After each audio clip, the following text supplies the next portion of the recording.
Bible mission నాయకుడు, Calvary నాథుని ప్రియసుతుడు, ఫాదరు దేవదాసు.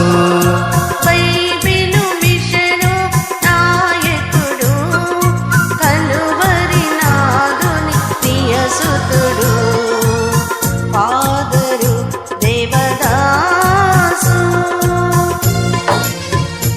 అందరికీ మరణాత.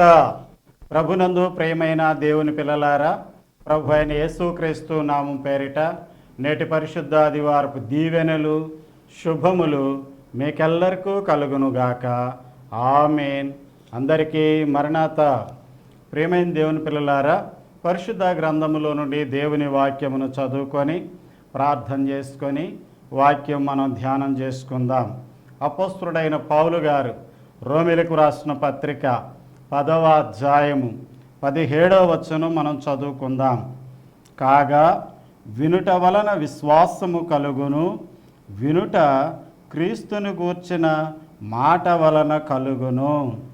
దేవుడు తన వాక్యమును బట్టి మనం దీవించును గాక. ఆమేన్. ప్రార్థన చేసుకుందాం. మహాపరిశుద్ధుడైన దేవా, నాయన నేటి దినమున నీ పరిశుద్ధ వాక్యము ధ్యానించుటకు నీ ఎదుట మేము కనబడుచు ఉన్నాము.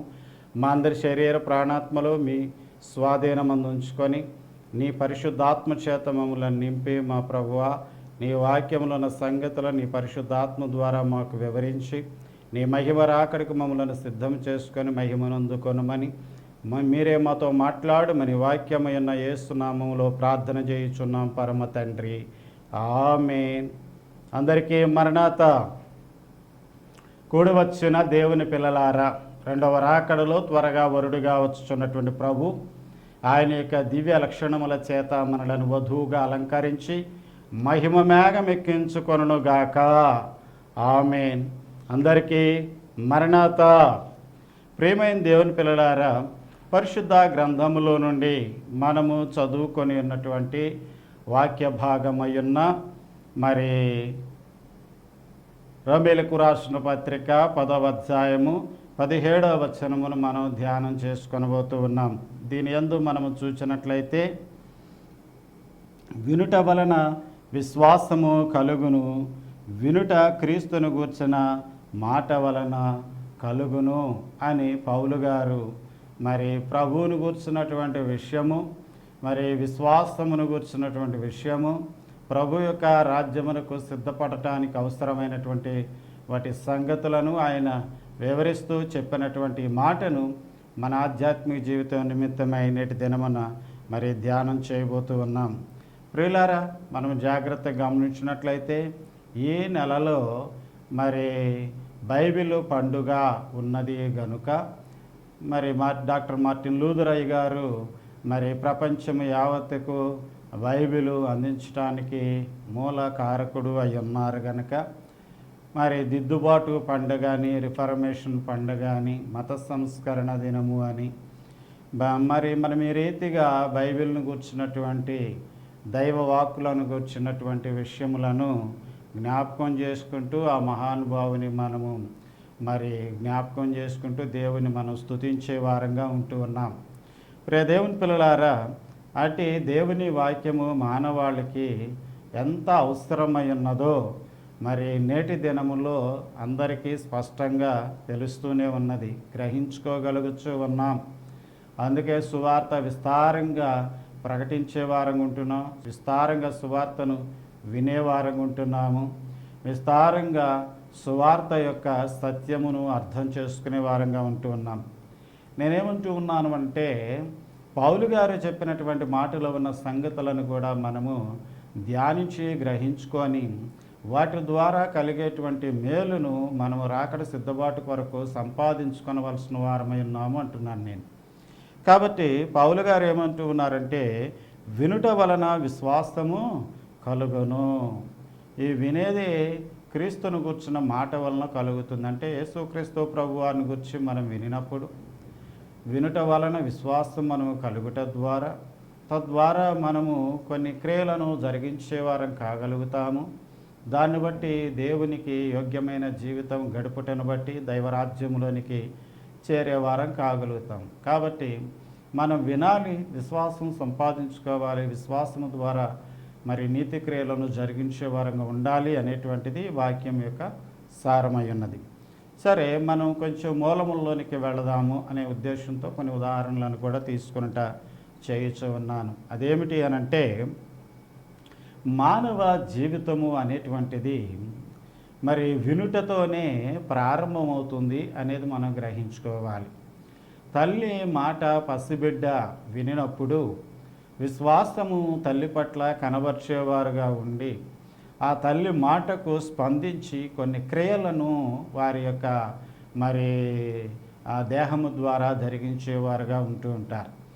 మరి మానవ జీవితంలో అనగా దేవుడు ఆది యందు సృష్టి జరిగించినప్పుడు ఆయన చేస్తున్నటువంటి సృష్టి కార్యములో మరి ఆదాము అవ్వగారిని చేస్తున్నప్పుడు మరి వారితో దేవుడు మాట్లాడిన వాడుగా ఉన్నారు. మొదట ఆదాము గారిని చేస్తున్నప్పుడు ఆదాము గారికి జీవవాయువునుది బ్రతికించినప్పుడు ఆదాము గారు లేచి దేవుని చూచిన వారుగా ఉన్నారు, దేవుడు మాట్లాడినటువంటి మాట వినిన వారుగా ఉన్నారు. ఆ తర్వాత దేవుడు ఏది చెప్పారో అది చేస్తున్నటువంటి వారుగా ఉన్నారు. తోటను కాయమని సెలవిచ్చినప్పుడు వారు తోటను కాయుటకు ఆ క్రియలు జరిగించినటువంటి వారు ఉన్నారు. కాబట్టి దేవుని చూచుట, దేవుని మాట వినుట, దేవుడు చెప్పింది చెప్పినట్లుగా చేయుట అనేటువంటిది శ్రేష్టమైనటువంటి జీవితమై ఉన్నది. ఇదే మానవాళి యొక్క అసలైన జీవితమై ఉన్నది. కాబట్టి దీనిని మరి మానవాళికి దేవుడు ఎలాగ అలవాటు చేస్తారు అనేటువంటి విషయాన్ని కూడా మనం గ్రహించుకోవాలంటూ ఉన్నాను. మరి పసిబిడ్డ తల్లి గర్భంలో నుంచి వచ్చిన తర్వాత తల్లి మాట ఎలాగ విని స్పందించి క్రియలు చేస్తూ ఉన్నారు. వారు పెరిగి పెద్దవారైనప్పుడు తండ్రి మాటను కూడా వారు విని విశ్వసించి తండ్రి చెప్పినట్లుగా చేసి మరి జీవితాన్ని కొనసాగిస్తూ ఉన్నారు. అలాగే మరి విద్యాబుద్ధులు నేర్చుకొనడానికి పాఠశాలకు వెళ్ళినప్పుడు గురువుగారు చెప్పేటువంటి మాట విని గురువుగారి మాట యందు విశ్వాసం నుంచి వారు చెప్పింది చేసేవారుగా ఉంటూ జీవితాన్ని కొనసాగిస్తూ జ్ఞానమును సంపాదించుకుంటూ ముందుకు పోతూ ఉన్నారు. అలాగే వారు పెరిగి పెద్దవారిన తర్వాత ఉద్యోగంలోనికి వెళ్ళినప్పుడు అధికారులైనటువంటి వారు చెప్పింది విని వారు దాని ప్రకారము విశ్వసించి క్రియలను జరిగిస్తున్నటువంటి వారు ఉన్నారు. ఇలాగా మానవ జీవితంలో మనం వినిన దాని యందు విశ్వాసం ఉంచి అది మనం చేద్దాము, అది కరెక్టే అనుకుంటేనే మనం దాని గురించినటువంటి విషయంలో ఏదైనా క్రియ జరిగించడానికి ముందుకు వెళ్ళే వారంగా ఉంటూ ఉన్నాం. ఈ మానవ జీవితంలో ప్రారంభం నుంచి చివరి వరకు కూడా వినుట వలన విశ్వాసం వలన క్రియ జరిగించటం అనేటువంటిది ఈ జీవితంలో క్రమముగా ఒక ఆర్డర్లో జరిగిపోతూ ఉన్నటువంటి విషయం. ఇంకా దైవ సంబంధమైనటువంటి విషయముల జోలికి మనం వచ్చినట్లయితే మరి బోధకులైనటువంటి వారు బోధించేటువంటి ఆత్మ సంబంధమైనటువంటి విషయములను విని వాటిని అవగాహన చేసుకొని వాటి ప్రకారం నడుచుకోవాలని ప్రయత్నం చేసేటువంటి వారిని మనం సత్యాన్వేషకులు అని అంటాం. ప్రియ దేవుని పిల్లలారా, మరొక మాటను కూడా మనం గ్రహించాలి అంటూ ఉన్నాను నేను. దైవ సంబంధమైనటువంటి విషయములను బోధకులు చెప్పి వాటి ప్రకారం నడుచుకోవాలని చెప్పినప్పుడు నిజ నిజాలను తెలుసుకొని అర్థం చేసుకొని మనం విశ్వసించిన దాన్ని బట్టి మనము నమ్మి మనం క్రియలు చేస్తూ ఎలాగ వెళుతూ ఉన్నామో అలాగే దేవుడు స్వయంగా చెప్పే మాటను వినే స్థాయికి మానవుడు రావాల్సి ఉన్నది. ఎందుకంటే మొదట మానవుడు దేవుని మాటే విన్నాడు. మరలా దేవుడు అంత్యదినాన్ని తీర్పు తీర్చిన తర్వాత దేవుని మాట విని దేవునితో పరలోకములో నిత్య జీవంలో సహవాసం చేస్తూ ఉండవలసిన వాడై ఉన్నారు.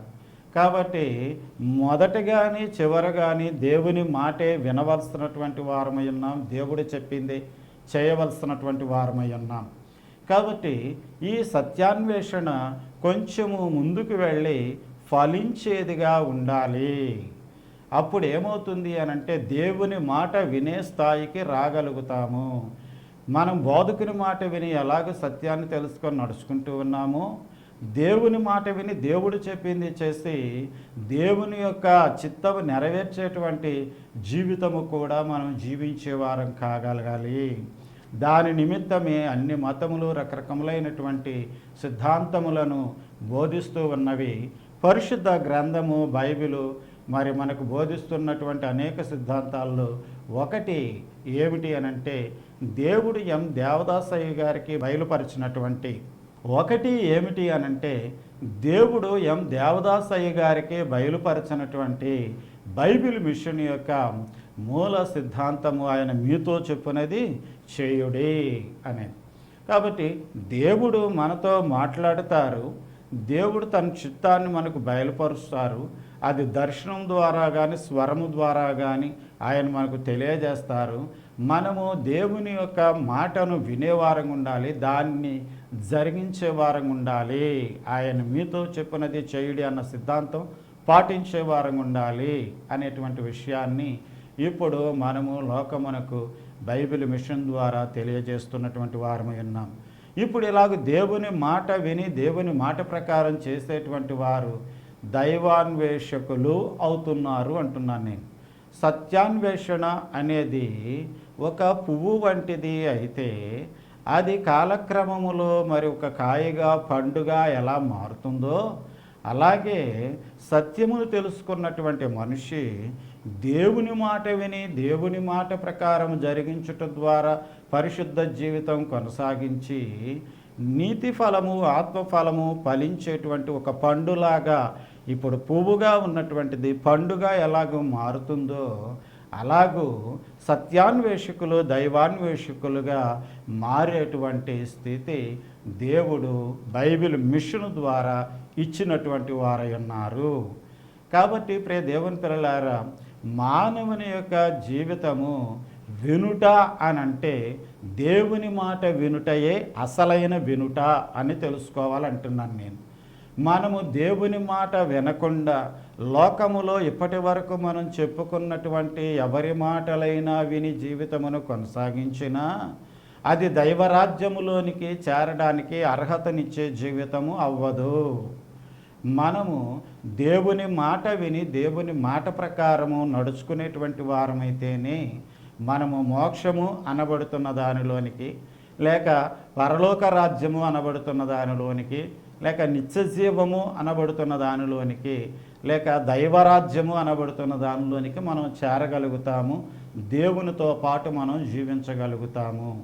కాబట్టి ప్రియ దేవుని పిల్లలారా, మనము వినుట అనేటువంటిది, దేవుని మాట వినుట అనేది విలువైనటువంటిది అనేది మనం గ్రహించుకోవాలి. ఆదాము గారి విషయం గుర్తు చేశాను. ఆయన దేవుని చూచినటువంటి వారు ఉన్నారు, దేవుని స్వరము వినినవారుగా, దేవుని మాట వినినవారు ఉన్నారు, దాని ప్రకారం చేస్తున్నటువంటి వారు ఉన్నారు. దేవుని మాట ప్రకారము చేస్తున్నంత కాలము వారు పరిశుద్ధులుగా ఉన్నారు. ఆదాము గారిలో నుండి అవ్వగారు తీయబడిన వారిద్దరూ కూడా దేవుని మాట ప్రకారము మరి వినినంత కాలము జరిగించినంత కాలము పరిశుద్ధులుగా ఉన్నారు. కాబట్టి మానవ జీవితం మనకి ఏం నేర్పిస్తూ ఉన్నది వారి జీవితాన్ని బట్టి అనంటే, మనము దేవుని మాట విని దాని ప్రకారము చేయుటయే పరిశుద్ధ జీవితము అవుతుంది అని మనకు నేర్పిస్తూ ఉన్నది. కాబట్టి కడవరి దినాల్లో మనం ఉన్నాము, రాకడ రాబోతూ ఉన్నది, అనేకమైనటువంటి పరిస్థితులు మనం గమనిస్తూ ఉన్నాము. పరిశుద్ధ గ్రంథంలో చెప్పబడినటువంటి యుగాంతానికి సంబంధించినటువంటి సూచనలన్నీ కూడా నెరవేరుతూ ఉన్నవి. కాబట్టి వీటన్నిటిని గుర్తిస్తున్న మనము, అర్థం చేసుకుంటున్నటువంటి మనము, మన జీవితము దేవుని మాట వినుట వలన విశ్వాసము కలిగిన స్థాయిలోనికి మనము చేరుకోవాలి. దాన్ని బట్టి మనము జరిగించేటువంటి క్రియలు పరిశుద్ధ క్రియలు అవుతాయి. వాటిని బట్టి దేవుడు తీర్పు దినమున మనలను పరలోకంలోని చేర్చుకోగలుగుతారు. రాకడ దినమున ఆయన మనలను తీసుకొని వెళతారు. మరి 7 ఏళ్ల విందులో మనల్ని పాల్గొనేటట్లుగా చేస్తారు. ఆ తర్వాత 1000 ఏళ్ల పరిపాలన అయిపోయి తర్వాత ప్రభు వచ్చి మరలా భూమి మీద అక్కడ మరి చేయవలసిన తీర్పులన్నీ చేసిన తర్వాత అంత్య తీర్పు దినమున దైవరాజ్యంలోనికి చేరేటువంటి అర్హతను కలిగిన వారమవుతాం. కాబట్టి మన యొక్క జీవితము దేవుని మాట వినాలి, దాని ప్రకారం నడుచుకోవాలి. దాని ప్రకారం చెయ్యాలి అనేది ప్రాముఖ్యమైనటువంటిదిగా మనం గ్రహించుకుంటే అప్పుడు మనం నిజమైనటువంటి విశ్వాసము కలిగిన వారము, నిజమైన విశ్వాసము ద్వారా జరిగించేటువంటి క్రియలు నీతి క్రియలుగా దేవుని దృష్టిలో, దేవుని లెక్కలో ఎంచబడతాయి. ఇది మనం జాగ్రత్తగా పరిశీలన చేసుకొని నడుచుకోవాల్సినటువంటి విషయము. అలాగే ప్రియ దేవుని పిల్లలారా, ఇంకా మనము గమనించినట్లయితే మొదటి ఆదాము అయినటువంటి మరి ఆదాము గారు అపవాది యొక్క మాట వినలేదు, అపవాదిని చూడలేదు, అపవాది మాట వినలేదు. అవ్వగారు మాత్రమే అపవాది యొక్క స్వరూపము అయినటువంటి ఆ సర్పమును చూస్తున్నది. సాతాను సర్పములో ప్రవేశించి రావడాన్ని బట్టి ఆ సర్పమును చూస్తున్నది, దాని స్వరమును విన్నది. కానీ ఆదాము గారు మాత్రము చూడలేదు, వినలేదు. ఆదాము గారు చూసింది దేవుణ్ణి, ఆదాము గారు విన్నది దేవుని స్వరాన్ని. కాబట్టి మొదటి ఆదాము అపవాదిని చూడలేదు, అపవాది యొక్క స్వరము వినలేదు. కాబట్టి ఆదాము గారిలో ఏమీ లేదు అని అంటే అపవాది తలంపే లేదు. మరి కడపటి ఆదాము అని చెప్పబడుతున్న యేసుక్రీస్తు ప్రభువు వారు మరి అపవాది యొక్క తలంపే లేకుండా చేయగలిగినటువంటి వాడు. అపవాది తలంపే లేనివాడు ఆదాము గారు. అపవాది తలంపు మనలో లేకుండా చేయగలిగినటువంటి వాడు యేసుక్రీస్తు ప్రభు, కడపటి ఆదాముగా చెప్పబడుతున్నటువంటి యేసుక్రీస్తు ప్రభువారు. మనము దానిని చూచినా, దాని స్వరము వినినా, దాని మాట ప్రకారము చేసినా, దాని తలంపులతో నిండి ఉండే వారం అవుతాము. అసలు దాని తలంపే లేకుండా చేయడము అని అంటే పాపము అనేటువంటిది మనలో లేకుండా చేయగలగడము అనేది యేసుక్రీస్తు ప్రభువారు మనలో జరిగించేటువంటి క్రియ అయి ఉన్నది. కాబట్టి యేసుక్రీస్తు ప్రభువును మనం ఎందుకు నమ్ముతున్నాము, ఎందుకు ప్రార్థన చేసుకుంటున్నాము అని అంటే అపవాది తలంపే లేకుండా, పాపపు తలంపే లేకుండా పరిశుద్ధ తలంపుతో జీవించగలిగిన జీవితము కొనసాగించుట కొరకు యేసుక్రీస్తు ప్రభువారిని మనము నమ్ముకున్న వారమై ఉన్నాం. ఇది చేయడము అనేటువంటిది ఒక యేసుక్రీస్తు ప్రభువారికే సాధ్యము. కాబట్టి బైబిల్ మిషను మనకి ఏం బోధిస్తూ ఉన్నది అని అంటే, నీవు నిత్యము దేవుని సన్నిధిలో దేవా నాకు కనబడుము, నాతో మాట్లాడుము అని చెప్పి దేవుని సన్నిధిలో ప్రార్థన చేసుకుంటే ఆయన్ని కనబడేవారు నీతో మాట్లాడేవారు ఉన్నారు. అప్పుడు ఆయన కనబడటాన్ని బట్టి ఆయన తలంపుతోను, ఆయన మాట్లాడడాన్ని బట్టి ఆయన తలంపుతోను, ఆయన చెప్పింది చేయడాన్ని బట్టి ఆయన తలంపుతోనూ ఉంటావు కనుక నిత్య దేవుని తలంపు కలిగి జీవించటం వలన పరిశుద్ధ జీవితంను కొనసాగించగలుగుతావు. తద్వారా రాకడలో ఎత్తబడము, పరలోకములోనికి చేరడము అనే అర్హతను మనం పొందుకునే వారమవుతాము. కాబట్టి బైబిల్ మిషన్ ద్వారా సన్నిధి అని చెప్పబడుతున్నటువంటి ప్రార్థన క్రమమును, పద్ధతిని మనం పాటించిన వారమైతే మరి దేవుని యొక్క మాట వినుట వలన కలిగేటువంటి విశ్వాసము అనేటువంటి అసలైనటువంటి పరిశుద్ధ విశ్వాసము మనము సంపాదించుకోగలుగుతాం. దాన్ని బట్టి మనం జరిగించే క్రియలు పరిశుద్ధ క్రియలుగా దేవుని దృష్టికి అంగీకారమైనటువంటి జీవితముగా మన జీవితము కొనసాగుతుంది. ఇది మనము జాగ్రత్తగా తెలుసుకోవాలి నేటి దినముని వాక్యమును బట్టి. అలాగే మనము చూసినట్లయితే మరి రోమీలకు రాసిన పత్రిక 10వ అధ్యాయం 17వ వచనములో మనం చూస్తే వినుట క్రీస్తును గూర్చిన మాట వలన కలుగును అనే రెండో వాక్యము కూడా మనం చూస్తున్నాం. యేసుక్రీస్తు ప్రభు యొక్క మాట అనేది వినినటువంటి వారే సరిగా వినిన వారు కింద లెక్కొస్తారు. కాబట్టి యేసుక్రీస్తు ప్రభువును గుర్చినటువంటి మాట ఏమిటి అనంటే ఆయన యొక్క జననమును గుర్చినటువంటి విషయము, ఆయన శరీరధారిగా ఈ లోకములో అనేక కార్యములు నెరవేర్చినటువంటి విషయము, చివరికి సిలువలో రక్షణ కార్యము నెరవేర్చిన విషయము, మన పాపములను పరిహారము చేసి మన పాపముల ఫలితమైనటువంటి మరణమును ఆయన పొంది సమాధిలో పెట్టబడి తిరిగి 3వ దినమున పాపమును మరణించి మరి పాపమును మరణమును జయించి తిరిగి లేచినటువంటి విషయము, అలాగే ఆయన పునరుద్ధానుడైన తరువాత కనబడి 40వ దినమున ఆరోహణమై వెళ్ళినటువంటి విషయము, ఇప్పుడు ఆయన రెండో రాకలో వస్తాడు అనేటువంటి విషయము, రాకడ తర్వాత తీర్పు అనేటువంటిది జరగబోతుంది అనేటువంటి విషయము, ఇవన్నీ కూడా క్రీస్తును గూర్చినటువంటి చరిత్ర అంతా కూడా ఎవరు వినగలుగుతారో వారే నిజమైన మాట వినినవారు. కాబట్టి యేసుక్రీస్తు ప్రభు వారిని గూర్చినటువంటి విషయము ఏదైనా సరే మనము వింటేనే మనము వినేటువంటి వారం కింద లెక్క, లేకపోతే చెవిటి వారం కింద లెక్క అనేది ఈ వాక్యం యొక్క సారాంశము. లోకములో ఉన్నవి అనేకమైన వాటిని మనం వింటున్నాం, వాటి ప్రకారం చేస్తున్నాము.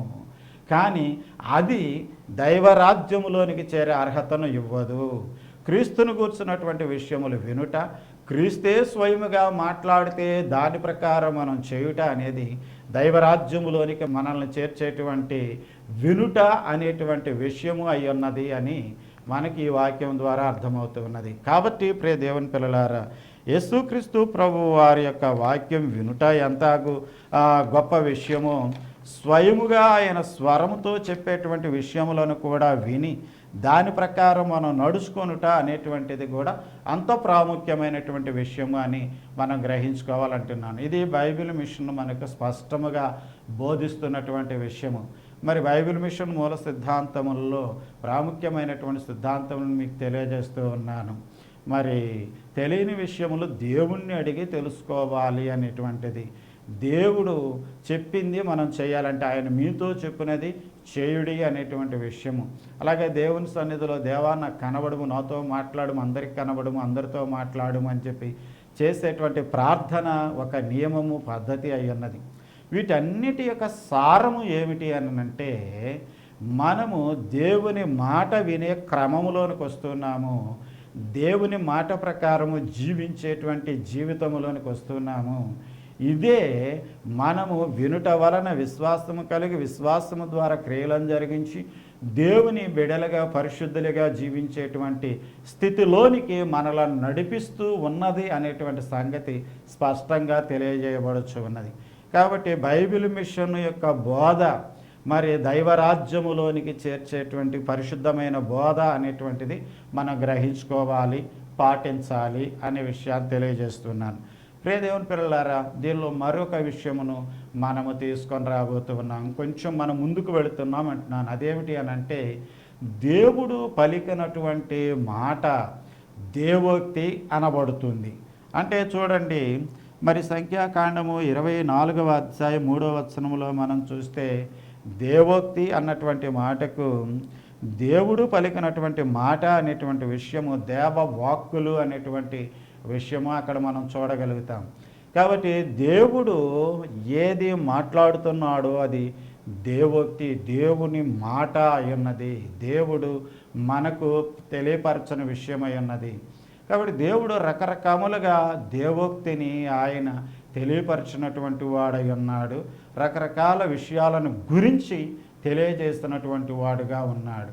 ఇది పరిశుద్ధ గ్రంథములో ఈ దేవోక్తి అనేటువంటి మాటను మనం చూసినట్లయితే సంఖ్యాకాండం 24వ అధ్యాయం 15వ వచనంలో మనం చూస్తే, కన్నులు తెరిచిన వానికి వచ్చిన దేవోక్తి అనే మాట. బిలాము గారికి దేవుడు తన మాటను మరి బయలుపరిచిన వాడుగా ఉన్నాడు. తన మాట బిలాము గారికి వినిపించినటువంటి వాడుగా ఉన్నాడు.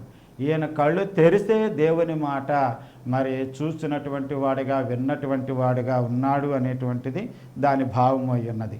అలాగే సమూయేలు 2వ గ్రంథం 23వ అధ్యాయం 1వ వచనంలో చూస్తే, దావీదు పలికిన దేవోక్తి అని ఉంది. అంటే దేవుడు ఏం చెప్పాడో దాన్ని తిరిగి దావీదు గారు చెప్పినటువంటి వాడుగా ఉన్నాడు. పరిశుద్ధ గ్రంథంలో మనం అనేక సందర్భాల్లో చూడగలుగుతాం. అది ఏమిటి అని అంటే, యెహోవా ఎలాగూ సెలవిచ్చను అనేటువంటి మాట మరి ప్రవక్తలైనటువంటి వారు చెప్పిన వారుగా ఉంటూ ఉన్నారు. అంటే అర్థం ఏమిటి? దేవోక్తి మాకు బయలుపరచబడింది, దాన్ని మేము మీకు వివరిస్తున్నాము, తెలియజేస్తున్నాము అని తెలియజేస్తున్నటువంటి వారు ఉన్నారు. మరలా కొన్ని సందర్భములో దేవుడే డైరెక్ట్గా మాట్లాడినటువంటి వాడుగా ఉన్నాడు. కాబట్టి ప్రియ దేవుని పిల్లలారా, మనం దైవ సేవకుల ద్వారా దేవోక్తి మనం వింటున్నప్పటికీ దేవుని ద్వారానే దేవోక్తి మనం వినగలిగినటువంటి, దేవుని వాక్కులు మనం వినగలిగినటువంటి, దేవుని మాట మనం వినగలిగినటువంటి స్థాయిలోనికి మన విశ్వాస జీవితాన్ని పెంపొందించుకోవాలి, మన పరిశుద్ధ జీవితాన్ని పెంపొందించుకోవాలి అనే సంగతిని నేను గుర్తు చేస్తూ ఉన్నాను. అలాగే మనము చూసినట్లయితే పరిశుద్ధ గ్రంథములో యేసుక్రీస్తు ప్రభువారు ప్రవక్తల ద్వారా దేవోక్తిని మాట్లాడించినటువంటి వారుగా ఉన్నప్పటికీ ఆయనే శరీరధారిగా వచ్చి మరి మానవుడిగా మానవుల మధ్య నివాసం చేస్తున్నటువంటి వాడుగా ఉండి తాను స్వయముగా మాట్లాడినటువంటి వాడుగా ఉండడము, అలాగే మరి పరిశుద్ధాత్మ అభిషేకం అనేటువంటిది మేడగదిలో శిష్యులైనటువంటి వారికి లేక ఎవరైతే 120 మంది కనిపెట్టుకుని ఉన్నారో వారి మీదకి పరిశుద్ధాత్మ అభిషేకం ఇచ్చిన తర్వాత పరిశుద్ధాత్మ ద్వారా దేవోక్తి లోకమునకు మానవాళికి అందించబడి ఉన్నది. కాబట్టి దేవుని పిల్లలారా, దేవుడు స్వయంగా మాట్లాడినటువంటిది, ప్రవక్తల ద్వారా మాట్లాడినటువంటిది, శరీరధారిగా వచ్చి మాట్లాడినటువంటిది, పరిశుద్ధాత్మ అభిషేకం ద్వారా లోకములో మాట్లాడుచున్నటువంటిది, ఇవన్నీ కూడా మనము దేవుడు మన కొరకు మాట్లాడిన మాటలు గనుక వాటిని విని వాటి ద్వారా మన విశ్వాసమును కలిగిన వారమై అట్టి విశ్వాసం ద్వారా ఏం చేయవలసిన వారమై ఉన్నామో అట్టి పరిశుద్ధ జీవితము కొనసాగించవలసిన వారమై ఉన్నాం. బైబిల్ మిషన్ యొక్క ప్రత్యేకత మరలా నేను గుర్తు చేస్తూ ఉన్నాను. వీటన్నిటినీ మించినటువంటిదిగా ఉన్నది అదేమిటి అనంటే యేసుక్రీస్తు ప్రభువారే మన ప్రార్థన గదిలోనికి, సన్నిధి గదిలోనికి వచ్చి స్వయముగా మనకు కనబడి మనతో మాట్లాడి ఆయన చిత్తము బయలుపరిచేటువంటి, దాని ప్రకారం మనం జీవించాలని నేర్పించేటువంటి విషయములు బైబిల్ మిషన్ ద్వారా మనం అందుకొనడానికి దేవుడు అందుబాటులోనికి తీసుకొని వచ్చిన వారై ఉన్నారు.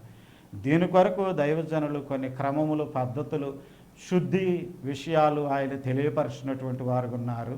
కాబట్టి ఎవరు ఆసక్తి కలిగి ఉన్నారో వారు బైబిల్ మిషన్ యొక్క బోధలను గ్రహించుకొని బైబిల్ మిషన్ యొక్క బోధలు, దైవజనుని యొక్క వ్రాతలు అర్థం చేసుకొని దేవుని మాట వినగలిగిన వారంగాను, దేవుని చిత్తాన్ని నెరవేర్చగలిగిన వారంగాను మన జీవితాన్ని కొనసాగించినటువంటి వారమైతే అప్పుడు నిజమైనటువంటి విశ్వాసం మనం కలిగినటువంటి వారము, నిజమైనటువంటి పరిశుద్ధ క్రియలు నెరవేర్చినటువంటి వారము, దైవరాజ్యములోనికి చేరే అర్హతను సంపాదించుకున్నటువంటి వారము మనం కాగలుగుతామనేటువంటి విషయము నేటి దినమున ఈ వాక్యమును బట్టి గుర్తు చేస్తూ ఉన్నాను. ఏ మాట పౌలు గారు అంటున్నారు ఆ మాట యొక్క భావము ఇది అయ్యున్నది అనేది నేటి దినాన ఉన్నటువంటి పరిస్థితులను బట్టి దేవుడు బయలుపరిచినటువంటి బైబిల్ మిషన్ను బట్టి నేను మీకు తెలియజేస్తూ ఉన్నాను. కాబట్టి మరి రాకడ సంబంధమైనటువంటి గుర్తులు నెరవేరుతూ ఉండగా, రాకడ సంబంధమైనటువంటి సిద్ధపాటు మనము కలిగి ఉంటూ ఉండగా, ఇంకా కూడా మనము దేవుని మాట వినని వారంగా, దేవుని చిత్తం నెరవేర్చని వారంగా ఉంటే విడిచిపెట్టబడే వారం అవుతాము, అనేకమైనటువంటి శ్రమల పాలయ్యేటువంటి వారం అవుతాం. ఆ శ్రమల నుంచి తప్పించుకోవాలి అంటే, అగ్నిగుండము నరకం నుంచి తప్పించుకోవాలి అని అంటే దేవుని మాట వినేవారంగాను, దేవుని మాట యేసుక్రీస్తు సంబంధించినటువంటి మాట అయి ఉండగా దాని ప్రకారం చేసేవారంగాను ఉండి పరిశుద్ధమైన క్రియల ద్వారా దైవరాజ్య అర్హతను సంపాదించుకొనుట అనేటువంటిది శ్రేష్టమైనటువంటి సంగతి. జ్ఞానము కలిగిన వాడు చేయవలసినటువంటి కార్యమై ఉన్నది. కనుక నేటి దినమున విన్నటువంటి వాక్యమును అర్థం చేసుకొని దైవరాజ్య అర్హతను సంపాదించుకోగలిగిన జీవితం జీవించున్నట్లుగా పరిశుద్ధాత్మ మనందరిని నడిపించి దీవించును గాక. ఆమేన్. అందరికీ మరణత ప్రార్థన చేసుకుందాం. మహాపరిశుద్ధుడా దేవా, నీకు వందనములు, స్తోత్రములు తండ్రి. నేటి దినమున నీ వాక్యము మా ప్రభువా విన్న ప్రతి ఒక్కరిని నాయన దైవాన్వేషకులుగా ఉండునట్లు నడిపించుమని వేడుకుంటూ ఉన్నాము. దేవా, నీ మాట విని నీ మాట ప్రకారము చేసి దైవరాజ్యమును సంపాదించుకోగలిగిన విశ్వాసం ద్వారా పరిశుద్ధ క్రియలు, వాటి ద్వారా మా ప్రభు పరిశుద్ధ జీవితము కనబరిచేవారుగా ఉండునట్లు దేవా, నేటి దిన వాక్యం విన్నటువంటి వారిని నడిపించి దీవించి మహిమనందుకొనమని ప్రభువును రక్షకుడును త్వరగా వరుడిగా వచ్చుచున్న యేసు నామములో ప్రార్థన చేయుచున్నాం పరమ తండ్రి. ఆమేన్. తండ్రి, కుమారుడు, పరిశుద్ధాత్మ సర్వశక్తి గల త్రియేక దేవుని దీవెన సదా మీకు తోడైండును గాక. ఆమేన్. అందరికీ మరణాత. ఎన్నో మిషనులు ఉన్నవి భూమిలో, ఎన్నో మిషనులు ఉన్నవి భూమిలో, సన్నిధి నేర్పిన సద్గురువెవరు, సన్నిధి నేర్పిన సద్గురువెవరు, సన్నిధి పరుడగు ఈ గురువే, సన్నిధి